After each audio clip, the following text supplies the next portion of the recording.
Hello, everyone, and welcome to episode 26 of Spiritist Conversations. This one we are calling Music Spiritually. I'm your host, Dan Assisi, and I'm excited here to have very interesting and very knowledgeable guests to complement my own inability to articulate musical thoughts and thinking clearly. But before we begin, I just want to thank everybody who's watching this and also say that this is a live broadcast. If by any chance you were watching this somewhere else other than through our YouTube channel or our Facebook page, just know that we will not be able to see your comments live. So head over to our YouTube channel or to our Facebook page to be able to interact with us live. We would love to hear your comments and your questions as we go live. And we're very excited to, as I said, have a motley crew of folks here who are ready to talk about this very interesting topic, music, from a spiritual perspective. But before we dive in, let's get the folks on the horn so that you get to know a little bit about who they are and where they're from, because we have some new faces here today. But before we do that, let's start with our very own Flavio. Hi, Flavio. How are you doing? Hello, everybody. Flavio Zanetti here, your co-host, talking to you from the beautiful Commonwealth of Massachusetts. And music is a dear passion of mine because who doesn't love music, right? That's right. And we also have our friend Adam. Adam, say hello to us. Hey everyone, hey Dan, hey Flavio, hey everyone else. Adam Osborne here. I'm calling from Oxfordshire in the lovely United Kingdom, and it is 11 o'clock at night. Aha. And we have folks in all different time zones, so let's make sure we bring in Fred as well. Fred, how are you doing? Hi everybody, Fred Gouveia here from New York, Brooklyn. Super happy to be here with you guys tonight. Thank you. All right. So we have the four of us. We managed something new, 4 different time zones. And as you can tell, you have some pretty smart people that might be knowledgeable about music, more than I certainly am. But the topic, nevertheless, is super interesting. So we are hoping that you're going to find this interesting. We are going to say hello to folks along the way. We see our friend Elton already saying hello to Adam over YouTube, so a couple of folks are going to chime in. But Flavio, what should these people know about our program if they have never watched us before? So nothing here is scripted. We just are a bunch of friends who get together to talk about spiritism, spirituality, and one interesting topic that happens to be music today. So the first question that I have is, once we go back to the spiritual world, will there be music out there for us to listen? Aha, music. Let's dive in. Oh yeah, music spiritually. So where do we Get start? to it? Yeah. Well, I mean, Leon Denis in the book Spiritism in the Arts, he says that the spirit guides that helped him put that book together say that in the spirit world, instead of the spoken word, the music is the type of thought that people most interact with. So music is the primary language in the spirit realm. And the more elevated the sphere, the more beautiful the language, the better the communication. So that's a big yes, I'd say. Yeah, and that's actually true of many different other books as well, right? So throughout our Spiritist literature, we find many different references, if not necessarily conversations about music, but reports from the spiritual realm of how spirits saw and experienced music very differently than we do here on Earth. Yeah, and But isn't there the messages in the posthumous works, which are messages received from the spirit of Rossini, which were received about 2 or 3 months after he passed away, talking about celestial music, about how everything's basically so wonderful, a completely different dimension than we can experience here. yeah, and not only Rossini, but we also have in the Spiritist Review, we have Mozart coming through. We have Rossini coming through. We have different folks talking about this too. We also have the French writer Lamennais talking about it. So it's definitely something that it's not super well understood, I think, right? But maybe we should start about with the preliminary question of what is music. And Wow, maybe that's we a should good back up and question. say, hey, Flavio, I don't know about you, but the only instrument I can play is iTunes. So we should actually ask these people, what kind of music knowledge do they have? Because I think that folks don't know that we have some people who actually understand a little bit of music here. Yeah, I can play the keyboard, my computer keyboard, and I also can play the bell when I go visit someone. I ring the bell. So playing music or not, that's beside, right? The passion for enjoying music, I do believe most of us, if not all of us, have, right? So, what is music? That's a great question.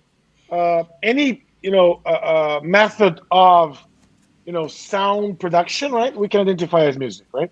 So it could be somebody singing, it could be metals, it could be chords, it could be a symphony, an orchestra. Again, the way I see it is any sound that really pleases us that we can identify as music, I think it's okay too. For some of the more purists, right, that some of the sounds are even created through a computer these days, they may not categorize that as music, but at the end of the day, if it pleases our ears, if it pleases our minds, if it pleases our soul, I mean, I think it's music anyways, right? Great. Yeah. So tell us, Fred. Let's start with you. What's your musical background and interests? So it's a mixture of a blessing and a curse. I think music is for a lot of people either a blessing and a curse. For me, it's both. From an early age, I was in love with classical music, and I started collecting CDs. My mother was a piano teacher.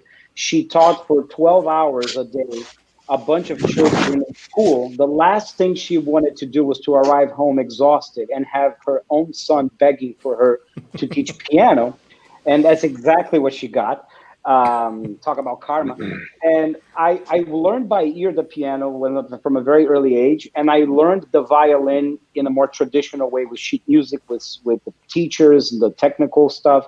And I learned to play with orchestras as early as 13 years old, which really was when I fell in love with the music making exercise of coming together with a group of people and making music together in an orchestra. And that was really when I realized, I said, this is what I want to do for the rest of my life. And then I still sing today, but I don't consider myself a singer, more like a screamer. But that is really shameless. That's the curse part of it. So with no water needed, right? It's not just a in the bathtub singing going on. Right. Yeah. Great. And so Adam, how about you? Tell us a little bit about your musical interests. Yeah, so I'm from a musical family. My father was a bass teacher and composer. He wrote hundreds of pieces of music which have been played around the world. And so I grew up learning a lot about the bass. I learnt the bass even when I was too small to even reach the top of it. And I also learnt the piano, a bit of trombone, and I play a few other instruments here and there. Not really followed it through a lot nowadays, but I have been a bit more into the composition side of things. Just playing around with. Great question there, Elton. With a name like that, you should be the one composing for film and TV. But I do play around with making music. There's lots of great electronic tools we have nowadays to compose, to put ideas together, even if we don't know how to play an instrument. And that's what I like to do nowadays. Great. As I said, I play nothing. I double click on stuff and I listen to things that I like. But I am very mindful, and maybe we can talk about this too, about the influence of music on my mood in general, right? Can we perhaps take a totally different route? Because it's coming back to me. And again, for the folks that are listening or watching us, right? We don't do scripts for these. We don't officially prepare any content for these conversations. Again, it's just a bunch of friends, off the cuff having a conversation. But it just came to me that oftentimes spirits are drawn based on some of the music that's playing, right? And in the spiritist literature, there are several examples, even also law, right? the Astro City book talks about that. But there's several examples where spirits are, are drawn to a particular music or a particular, a type of music, and they ended up seeing that someone is listening to that, and they get associated with that. Can we perhaps talk a little bit about that and the role of music in this association with spirits, discarnates, incarnates, our love, and the things that our emotions that really arise after we listen to a particular tune or song? That's a great question, Flavio. Here's my 1 minute hypothesis on music, right? In general, so we know that music is basically vibrations, right? It's vibrations through the air. That's how the sound of anything that we hear comes to us. It's these pressures and sound waves that make an impression in our eardrums, and then they kind of come into our bodies. So we know it has a lot to do with the vibrations and waves. But if you think about it, everything has to do with waves and vibrations, right? The way we look at color, light, is just different frequencies of vibration. So these vibrations, they bring with us certain impressions that affect us in one way or the other, either visually or audibly, depending on how our brain processes it. So I actually think that there is a layer to this that we haven't yet figured out, that there is an emotional component with these waves that come and hit us. And I think that's what the spirits generally tell us, right?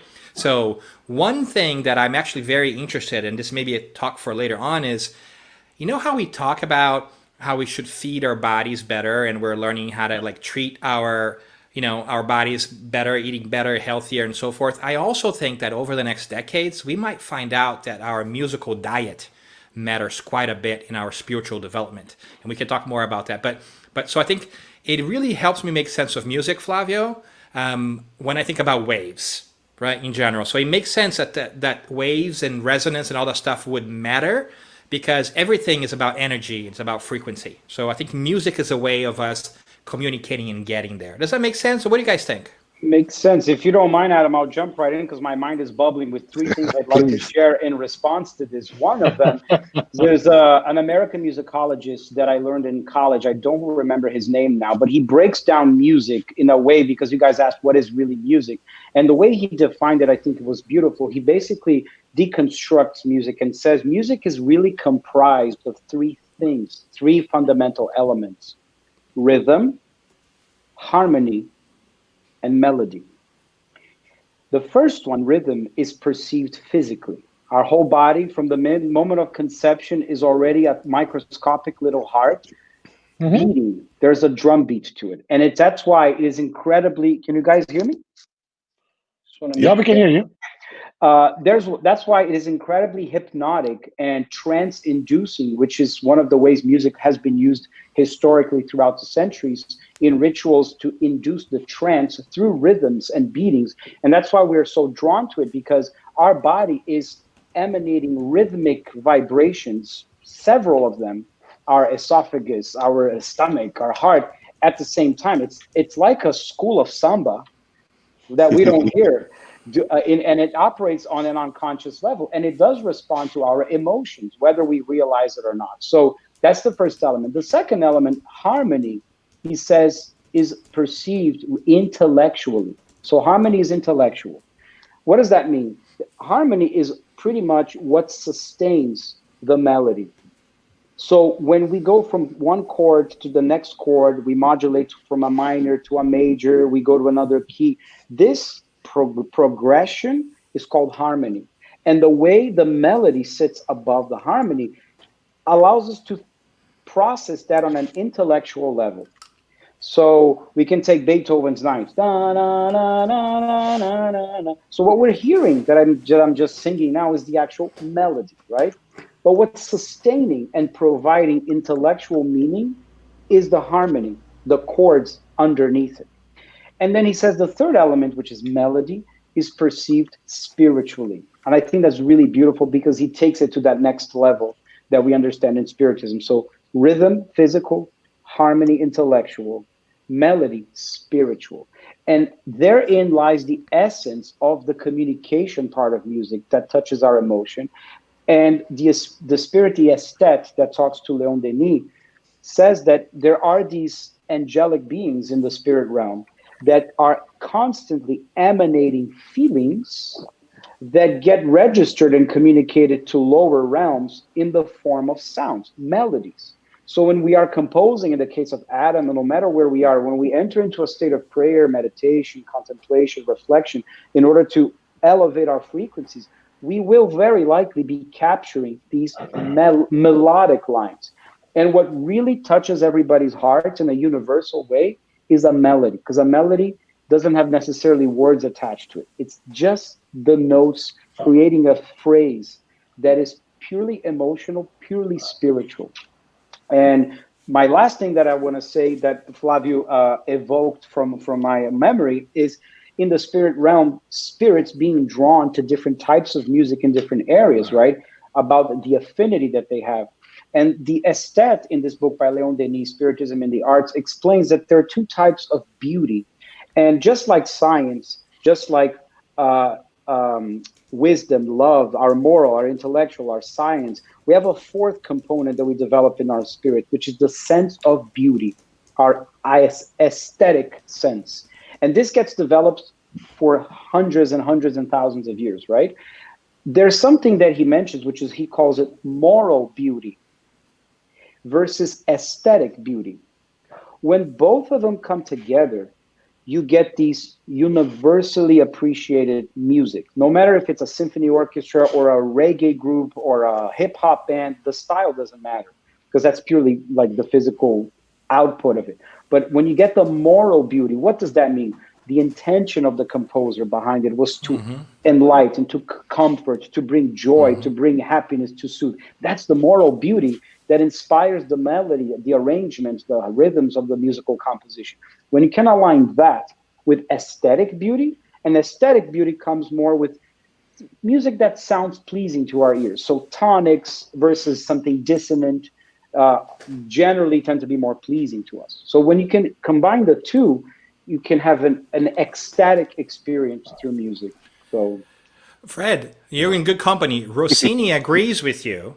In the Spiritist Review of 1869, which was the magazine that Kardec put forth, a regular monthly basis, there's a communication from Rossini saying exactly that music's not just the order of notes, but that the feeling is really what comes through and what gives that sense. So that makes emotions, a lot of sense. Yeah. And apparently Plato came up with an expression about this, saying music is a moral law. It gives soul to the universe, wings to the mind, flight to the imagination, and charm and gaiety to life and to everything. And isn't that just a wonderful way of summing up what music really is? But so just to go possibly off track a bit, talking about how music affects us, there was a professor, or maybe he's from Berkeley University, called Aaron Blumenfeld, who looked into lots of things about music.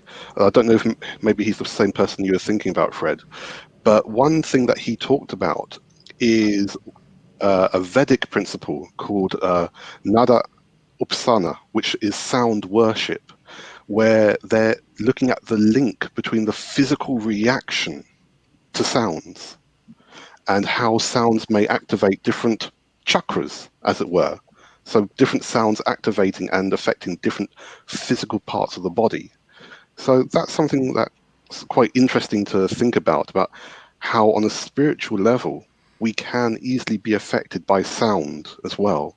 Because, like you said, a dissonant sound, a bad, slightly negative sound might not be so pleasing to us, but a more melodious sound can calm us, it can harmonize us, it can help us to relax. And a great example of that is the movie called Alive Inside, which won the Sundance Film Festival's 2014 Audience Choice Award. And the gentleman, Michael Rosato Bennett, that put it together, he had no idea what he was getting himself into. He basically did this for a friend here in Brooklyn that was testing the response of patients who are in advanced stage of Alzheimer and dementia with the music that they were familiar with during their childhood. In other words, music that they had a deep emotional connection to.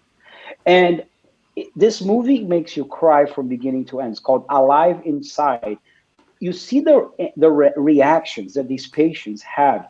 Patients that were for 10 years literally a vegetable. They don't remember anyone. They don't know anything anymore. They get washed, they get fed, they get put to bed.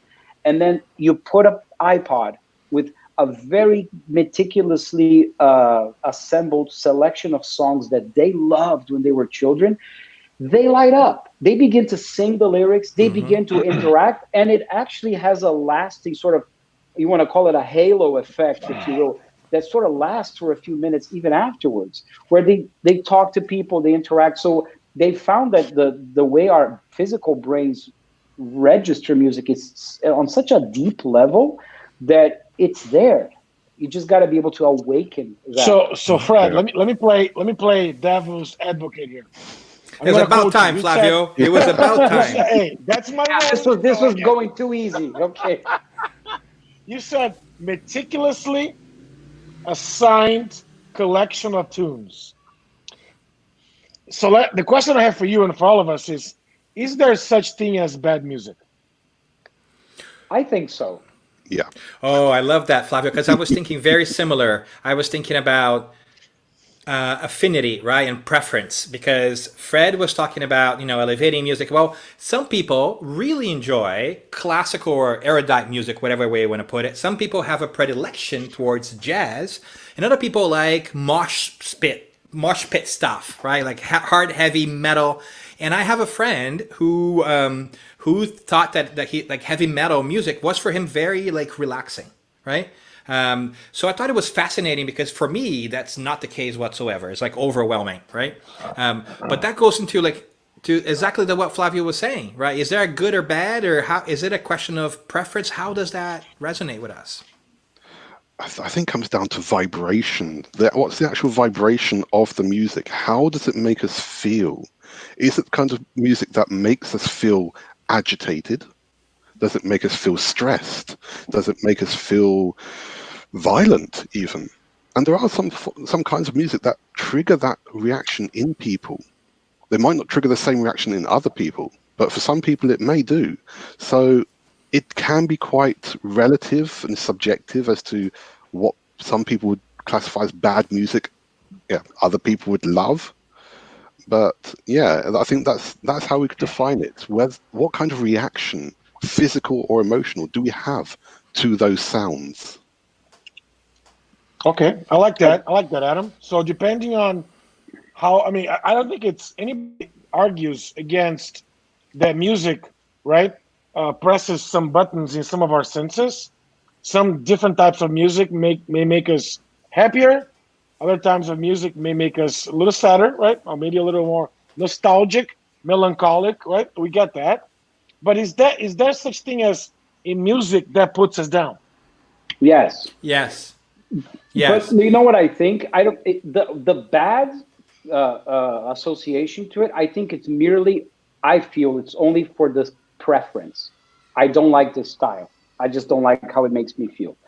But I don't think that inherently it's bad universally, because if I have a violent temperament and I need to work through some issues of anger that I experienced in my house with abuse or at school being bullied, I can use some heavy metal that conjures up that anger and that violence in order to operate a therapeutic catharsis in my spirit.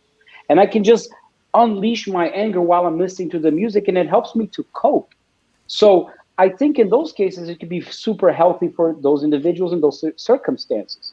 And there are classical pieces by Tchaikovsky, Rachmaninoff, a lot of the Russians I tend to have a very close affinity with. They're extremely sad, extremely melancholic. I mean, you will weep unconsolably to it. But there are moments when I listen to that, I need to weep unconsolably to it. And it just makes me feel so good afterwards. So it's I think it provides a release for some people in that way.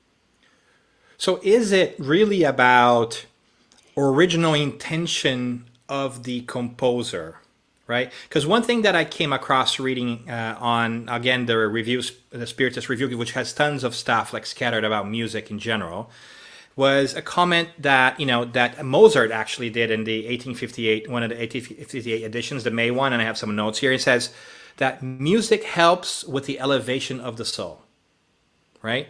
And he goes on, he says that the thought of the composer creates, and then the audience enjoys, right, that thought and that creation piece, whether it comes from the composer himself or from somewhere else, which is another conversation for us to have, right? Because like, who creates what, right? But anyways, so going back to Flavio's question, it could be like, if my intention is to elicit those feelings or deal with those feelings of my creation are going to be echoed through the universe, right? So it could be that those feelings are unavailable to me, or they don't resonate well with you, right? Like, so they're going to hit people in different places. But there is a interesting piece about preference, and then I went back to colors too, Flavio, and I think, well, colors are also waves, right? Why is it that I like green and you like blue and Adam likes yellow, and do we even see the same blue, yellow, and green, right? I think that we all register differently in our physical bodies, which is another question. Like, do we register music differently when based on our own experiences, right? But anyways, Rossini says that music has the effect of dematerializing us. Good music, good in this thing. So I think the more we go through the therapeutic communing of music and making use of it in a healthy way, just like a steady diet, right? As we dematerialize ourselves through this practice, we are going to register the music differently. I think we will. So you get somebody that has never heard Beethoven's Ninth Symphony, they will be touched by it. Mm-hmm. But if you get somebody that has been listening to that forever, they're going to be touched in a deeper way, for sure. Deeper way. Funny thing, Fred, because the first time I ever heard a CD player, I know kids, if you're listening, there was a time before CD players and digital music, right? My dad brought back this like big CD player thing, and the first CD that he put was Beethoven's Ninth Symphony. And I remember as a kid, right? I'm not that old. I was still a kid. I remember literally like falling asleep right beside the speaker, just listening to it, right? And waking up, I don't know, like an hour later, like a little cold because I was on the floor, right? But I remember that distinct experience of being close to the speaker with that music, which I must have been like 6, 7, I don't know, right? But it touched me in a way that I did not, and maybe I still do not comprehend, but it did. Right? So I think many of us have these experiences too, right? Is there something that particularly, like, what is it that speaks to you? Is there one piece or a couple of things that could, when you hear, that takes you to a special place or triggers some kind of emotion in you? Adam? Oh, there are a couple of pieces for me. One of them is the Louis Armstrong song, What a Wonderful World. Yes. That for me is a fantastic piece, and I've fallen asleep listening to that piece. It's just wonderful, it's melodic, and if we think about it, it's actually a melody that we all know, because it's based on the same melody that comes from, I think it's Mozart, which is the wonderful one. It comes from the same melody for Twinkle Twinkle, actually. So, and the other song which I don't know why it affects me so much is a bit of a strange one. It's from a little green frog called Kermit the Frog, Rainbow Connection. And it's just something about the song which gets to me, even though the lyrics aren't the greatest lyrics. It doesn't always make sense. It's just something about it, the composition, everything together, which just makes me think, that's great. But there are... Isn't it interesting how both of you guys describe the same effect, falling asleep? And I think that's an interesting thing for us to examine for a quick second, because I've been to concerts all my life. I've played in orchestras all my life. And it is a common knowledge amongst classical musicians and classical audiences that, like, a lot of people in the audience fall asleep, and they fall asleep deep. Sometimes they snore. You have to like poke them so they can stop snoring out loud.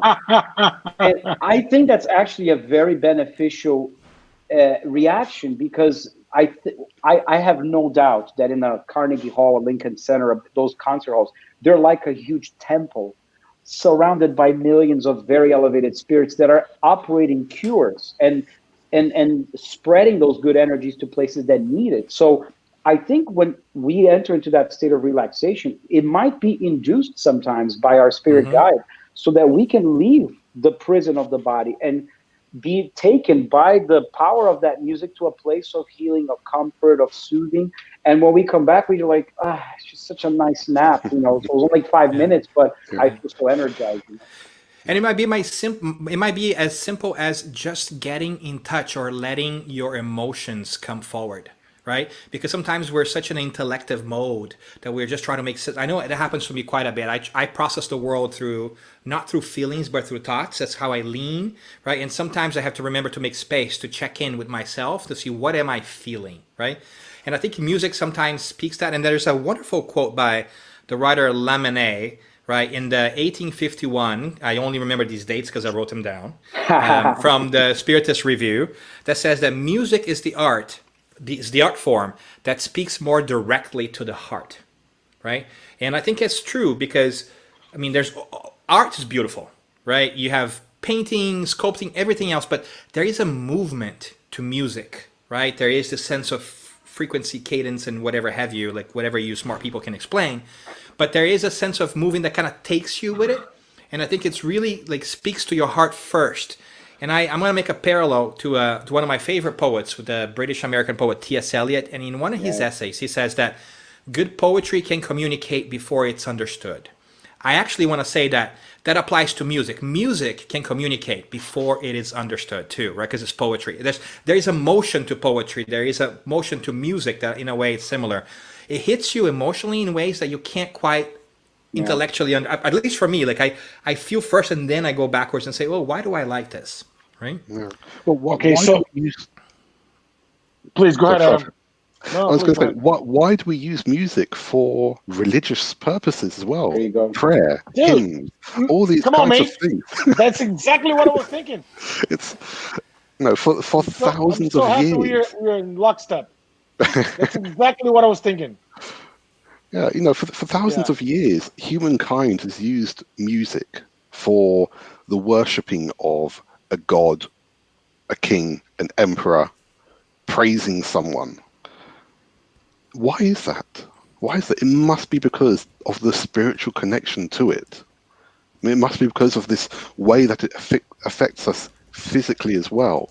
And so we build up through our different incarnations this musical memory, as it were. Mm-hmm. I mean, you can just look at the preface of the Gospel according to Spiritism. It's such an important small message. It's filled with musical analogies. And to join the divine concert, take the trumpet, play the lyre, it's all evoking this divine concert, is wanting for us to connect with our feelings. And that's in the preface of the Gospel. So it just shows how important that is.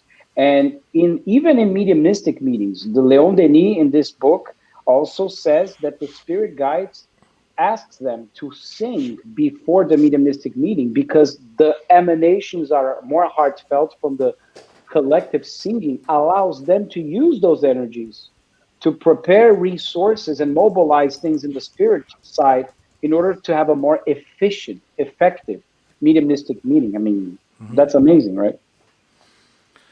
So you brought us straight into this. Let's step on it, right? Let's double click on that.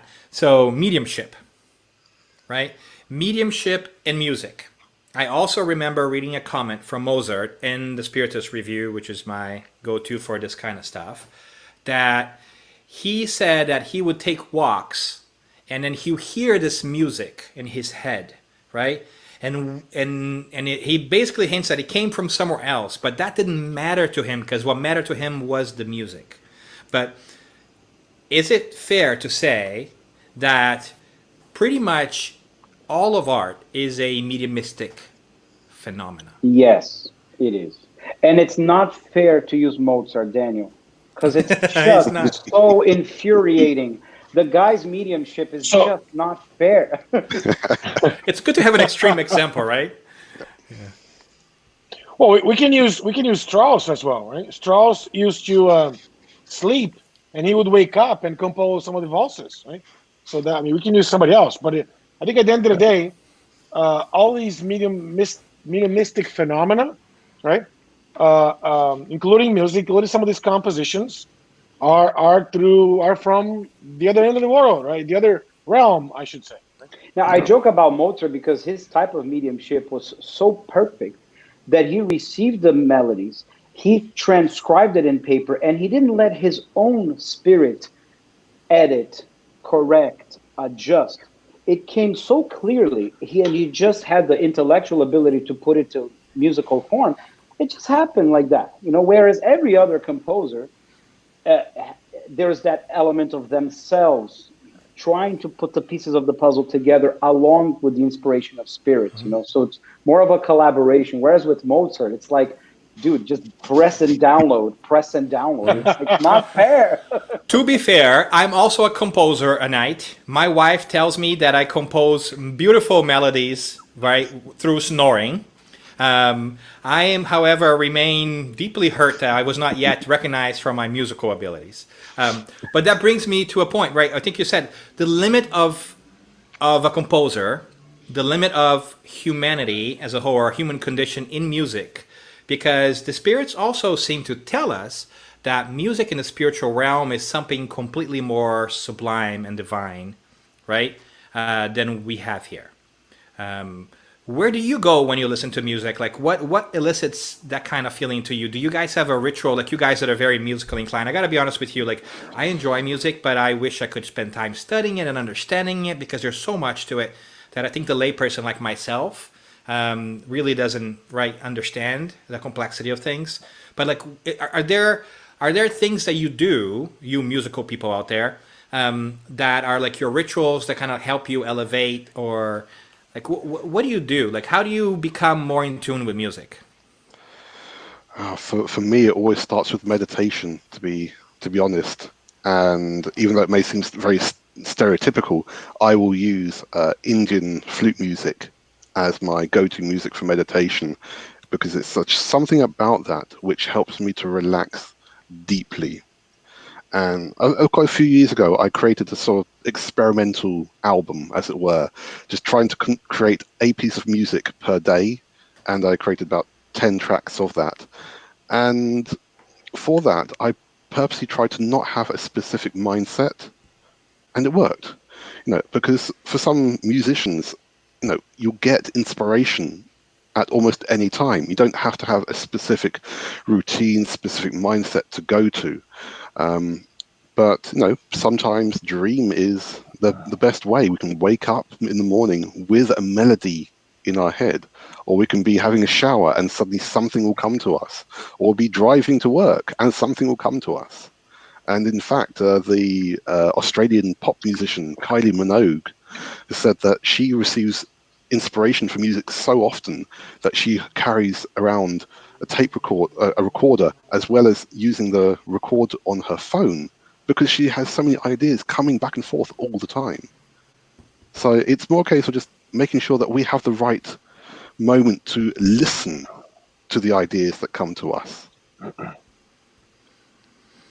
And Okay. let me. Go ahead, Flavio. Go ahead. No, please go ahead. I'm curious to see how you're going to stir the pot.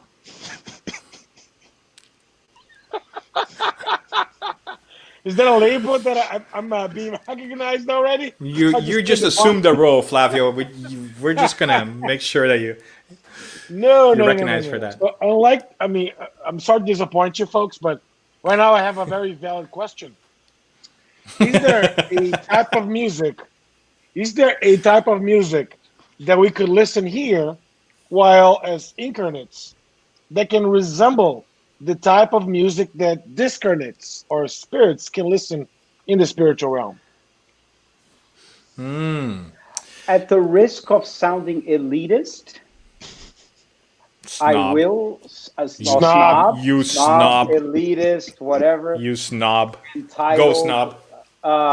At the risk of sounding like that, I would say that symphonic, orchestral, jazz, opera, is a medium, is a style through which you have greater abilities to express more variety of forms. It's almost like you have a bigger canvas of colors through those mediums in order to bring us closer to what you want to call it, more spiritual, elevated music. But they're definitely not the only types. As Adam was saying, like the Indian music, there's a practice called kirtan, which I've attended a few times here in a Hindu center in Manhattan.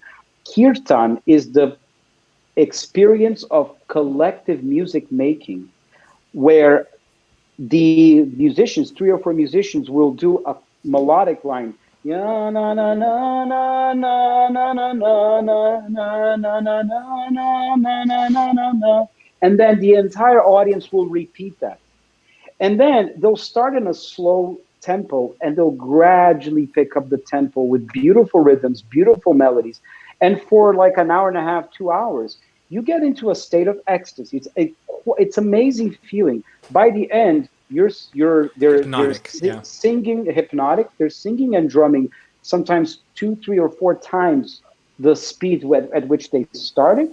But you can clearly see that those musicians are being inspired on the spot, because every time the audience repeats the melody twice, they come back and they create something new.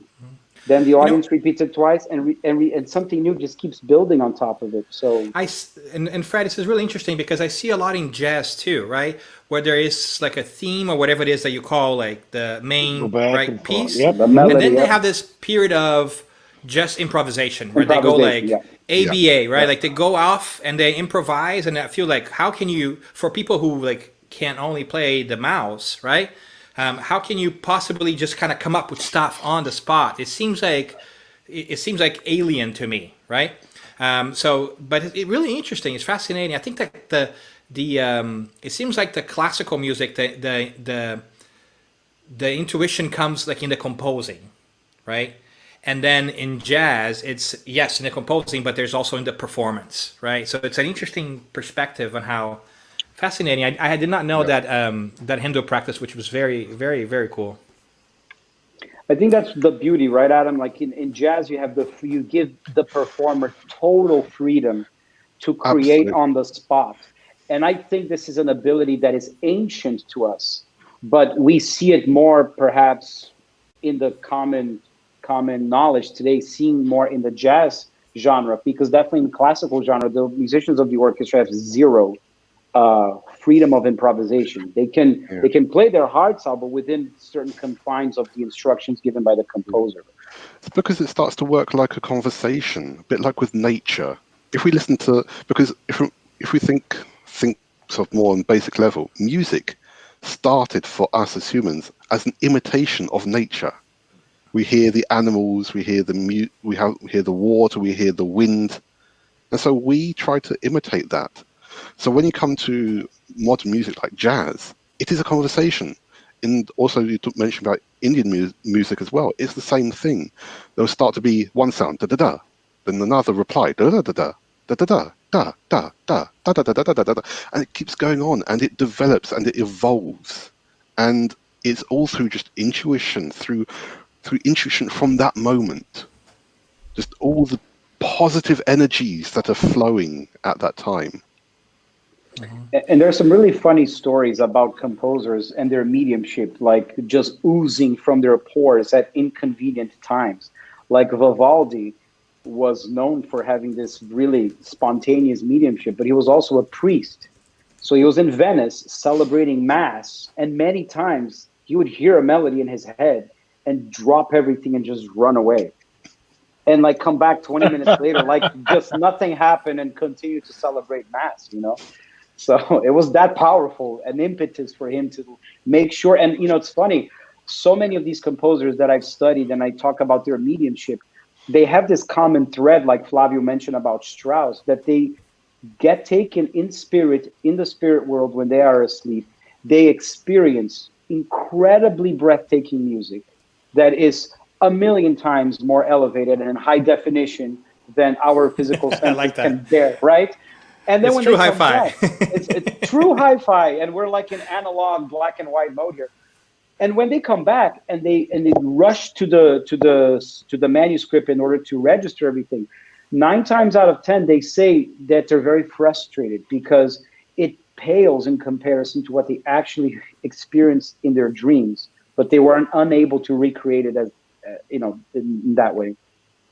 And so here's an interesting question, right? As we talk about that, Elton, not John, is asking us about if you guys know of any mediums who are actually mediums of musicians, because we see mediums of painters, we see mediums of writers, but have you guys come across some actually channeling of music? There are a few items that are mentioned throughout the Medium's book, and I'm sure in Spiritist Review as well, where because obviously the receiving of music as a form of communication is a form of communication. It's a form of art, but there are some people who have received things. There's one girl called Alma Deutscher who apparently has received lots of music directly from Mozart and Beethoven. But there is a piece which is in what's known as the catalogue of items that Kardec recommended for all Spiritist centres to have, which was something that the grandson or great-grandson of Bach received, which was called The Air and Words of Henry III. I don't know if you guys know of this story. So apparently, this is absolutely fantastic little story. That apparently this guy Bach in 1865, I've got it written down. His son went out and bought like a piano from an antique shop, and he took it home. And then during the night, Bach, this N.G. Bach, Nicholas Bach, had this dream about someone showing him the palace of Henry III, Henry III of France, and a composer called Baldassini coming along and saying, look, if you look in this part of the piano, there's something there for you. And by the way, here's some music for you as well. He woke up in the morning and just wrote down this piece of music. And there is a YouTube video of someone who's performed it. The music was published. It has been performed. And it's a wonderful bit. So I think it is possible to receive music through mediumship, either through delayed intuition through a dream or during a mediumship meeting. There are, like I said, there are various parts in the Medium's book where Kardec's talking about this. Adam, I'd love if you could share the YouTube link of this performance if you can find it for us. That'd be amazing. I'll try and find it. Yeah. Yep. And look at that, Fred. You know somebody that might be cheering it. Mom is saying, what about Mahler's example when his wife asked him to stop writing music, previewing or foretelling their son's death? That's a little bit ominous over there. Thank you, Mom, for this question, because you guys had asked about a particular piece of music or a composer. Gustav Mahler, to me, comes really close to this spiritual, transcendental music. The way he composed, the subject matter that he composed, he knew about reincarnation. He understood about mediumship. He was a conscious medium that sometimes psychographed, because he said many times he would tell his wife, I don't know how the notes find their way onto the page. He says, I don't choose what to compose. It chooses me. And this thing that happened with his wife, he composed a series of songs called Kindertotenlieder, which means songs on the death of children. Really upbeat subject Positive matter. stuff, yeah. Positive, yeah, really lighthearted, really lighthearted subject matter. And his wife was a composer herself, so she used to help him copy the manuscripts into. So when he got a little house in the outskirts of Austria, like in the middle of the country, and he would retire in the summer months just to compose, which was his passion. And it's amazing that he didn't even have a piano in this house. He would just have a desk, pencil, and paper. And there flew off the pages some of the most gargantuan, incredibly beautiful long symphonies. The Guinness Book of World Records to this day attributes Mahler with having composed the longest and largest symphony, the Third Symphony, which is like an hour and a half long. It's just amazing. The subject matters are all transcendental as well. Like one of my favorite pieces of all time is his Second Symphony called Resurrection. So when his wife was looking at the next music that she was supposed to copy the parts, she's like, "What are you doing?" And then she fought with him, and there was this whole drama. And he's like, "I'm sorry, I can't help it. It just comes to me." And lo and behold, they lost their daughter a few months after that. So tough foreshadowing, right? yeah. But it is that time. We are about to hit the 15 minutes mark, and this is when we should start wrapping up and gathering our final thoughts, and also giving folks some space to share a little bit. And we want to make sure that they know how to find you. So to bring us home and summarize, since we don't have live music today in the background, we're going to make our own. How do you? Oh, there, Flavio's clapping for us. Flavio, are you going to play for us today? I'm already playing. Yeah. You're already playing? There you go. So what is your biggest takeaway from our conversation or from music here today? What message about music would you want to leave out there in the world? Who wants to go first? We do a wraparound. I'll go first, because to me, the music is this vehicle, or it's the avenue that can drive, motivation, that can drive concentration, that can drive more of our connection with, our creator. Some people use music to really meditate, right? To get in contact with God or to pray. And I want to take us to a passage from No Solar, or the Astral City book, where Andrew Lewis is walking in those streets, right, the Astral City, and all of a sudden he starts to hear some of these great, symphonies, and he asks his mentor Lysias, and what is this? Where is it coming from, right? And Lysias very kindly tells him that those, symphonies, or that music is coming from some of the laboratories or these workshops where people are actually working. They're actually putting they're doing some work, and they're really helping others, putting plans in place and all that. So I guess what I wanted to share in order to wrap us up from this topic is let us all use music to make us better, right?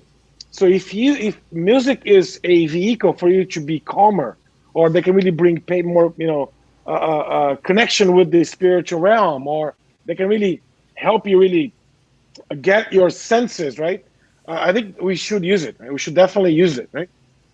And then at the end of the day, let us remember that our spiritual connections are also going to be tied to those vibrations and those types of music that really make sense to them, right? So every time, for example, when I want to remember my mom, I'll go play her favorite song. That brings me back a lot of memories, right?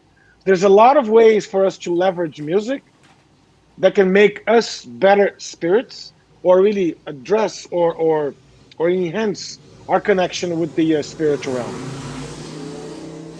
Great. Adam, can we toss it over to you? What are your final thoughts? I think Flavio just summed up most of what I wanted to say as well.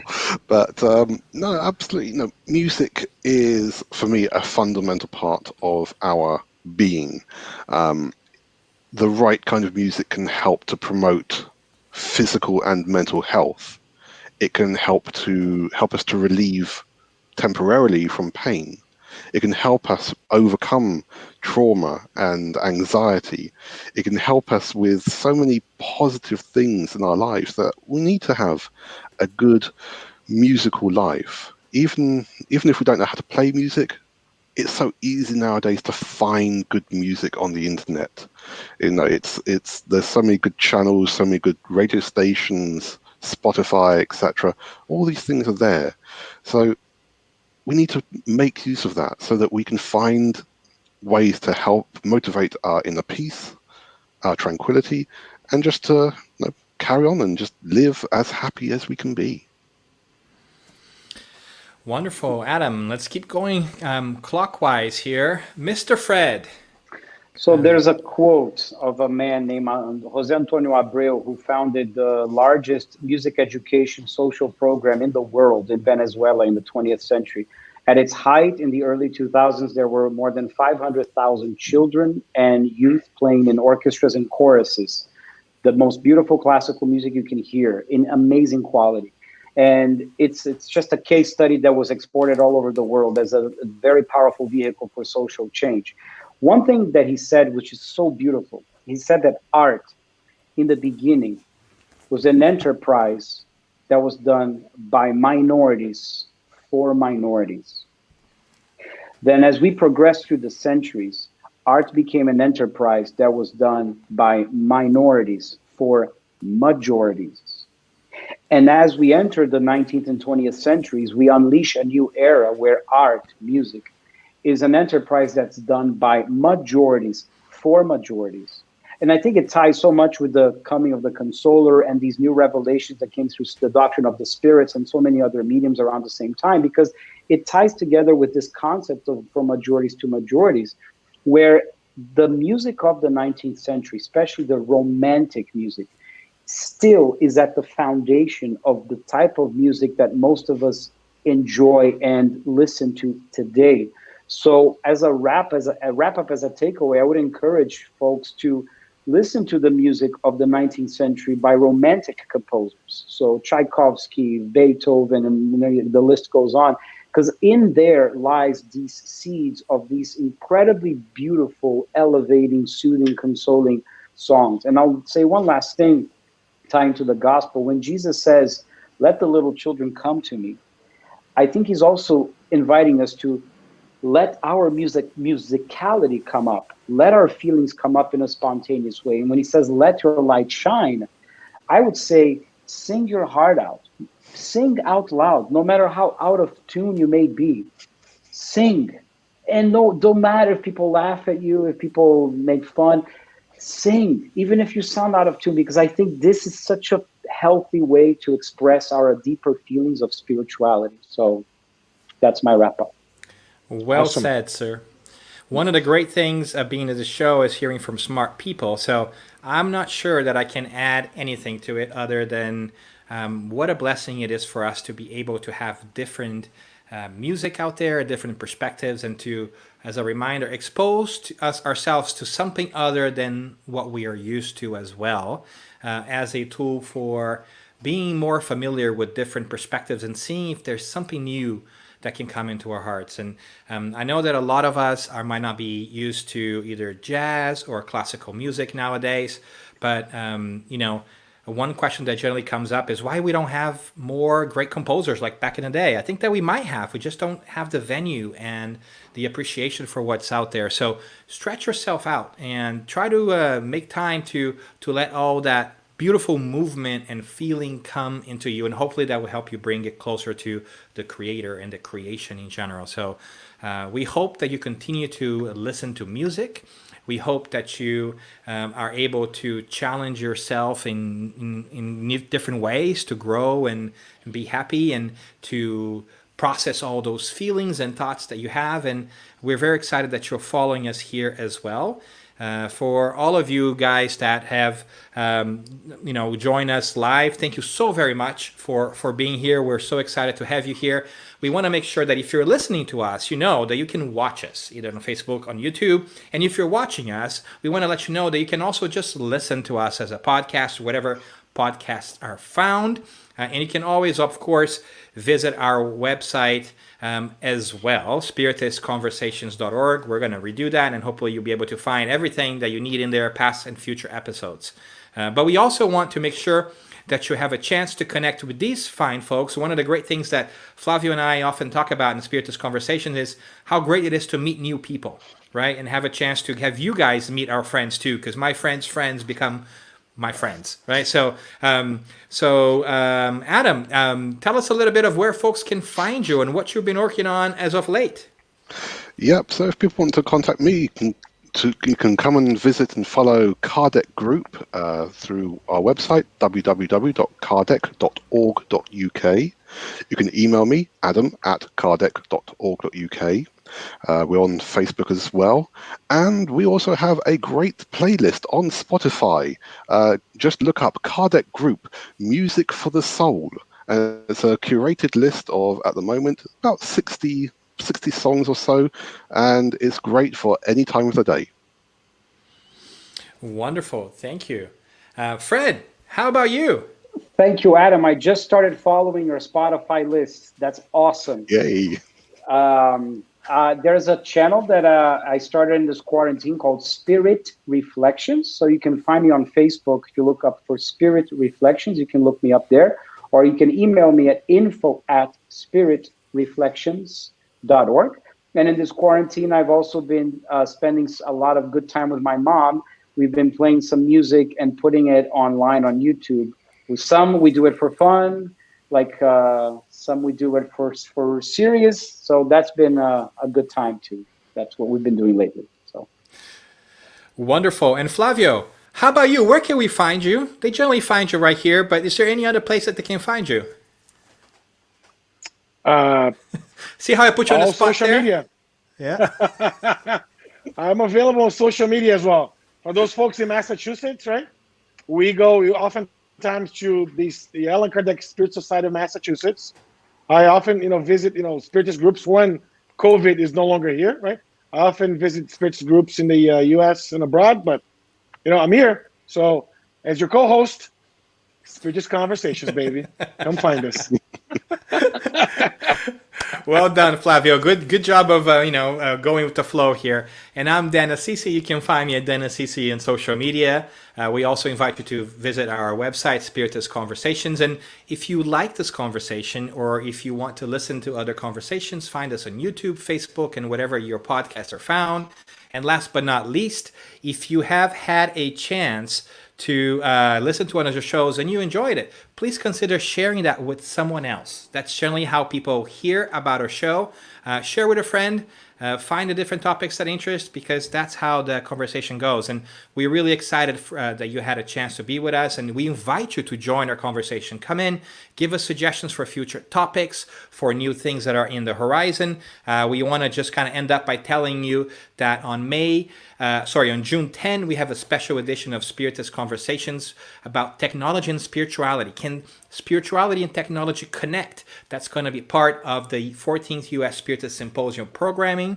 And on June 24, we have another episode coming up too, Grateful for Gratitude. It's going to be about gratitude. So thank you so much, very, very much for listening, and we hope that you have a great day. See you soon. Thank you.